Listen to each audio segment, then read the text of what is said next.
بسم اللہ الرحمن الرحیم۔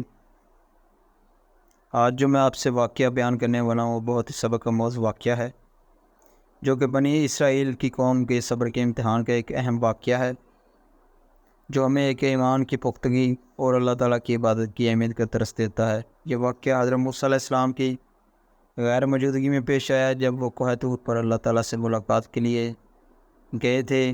حضرت موسیٰ علیہ السلام کو اللہ تعالیٰ نے تورات یعنی 10 احکام عطا کرنے کے لیے کوہ طور پر بلایا۔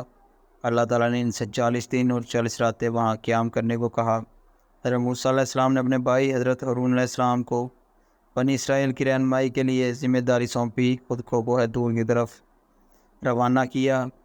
حضرت موسیٰ علیہ السلام کی غیر موجودگی میں بنی اسرائیل نے صبر کا دامن چھوڑ دیا۔ وہ انتظار کرتے کرتے بے صبر ہو گئے اور حضرت موسیٰ علیہ السلام کی واپسی میں تاخیر دیکھ کر گمراہی کی طرف مائل ہو گئے۔ انہوں نے حضرت ہارون علیہ السلام سے مطالبہ کیا کہ وہ ان کے لیے ایک خدا بنائیں جس کی وہ عبادت کر سکیں۔ بنی اسرائیل کے مطالبے پر ایک شخص سامری نے ان کے زیورات کو پگھلا کر ایک بچڑے کی شکل دی۔ سامری نے اس بچڑے کو ایسا بنا دیا کہ وہ آواز نکالتا تھا، جس سے بنی اسرائیل اس کی عبادت کرنے لگے۔ حضرت ہارون علیہ السلام نے انہیں بہت سمجھانے کی کوشش کی مگر وہ سب باز نہ آئے اور بچڑے کی پوجا کرنے لگے۔ 40 دن بعد جب حضرت موسیٰ علیہ السلام تورات لے کر واپس آئے تو یہ دیکھ کر بہت غصے میں ہوئے کہ ان کی قوم بچڑے کی پوجا کر رہی ہے۔ انہوں نے اللہ تعالیٰ سے دعا کی کہ ان کی قوم کو معاف کر دے۔ اللہ تعالیٰ نے بنی اسرائیل کو معاف کیا مگر ان کے لیے توبہ کا ایک سخت امتحان مقرر کیا۔ حضرت موسیٰ علیہ السلام نے اللہ تعالیٰ کے حکم کے مطابق بنی اسرائیل کو حکم دیا کہ وہ توبہ کریں اور ان لوگوں کو قتل کریں جو بچڑے کی پوجا میں ملوث ہیں۔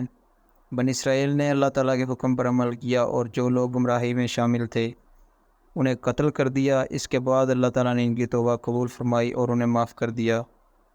یہ واقعہ ہمیں بتاتا ہے کہ اللہ تعالیٰ کی عبادت اور اس کے احکام کی پیروی سب سے اہم ہے۔ کسی بھی شکل میں شرک یعنی اللہ کے علاوہ کسی اور کی عبادت بہت بڑا گناہ ہے۔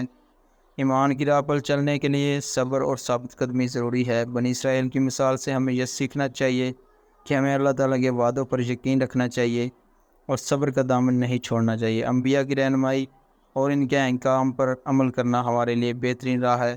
انبیاء ہمارے لیے اللہ تعالیٰ کے پیغمبر ہیں اور ان کی اطاعت ہمارے لیے فلاح کا راستہ ہے۔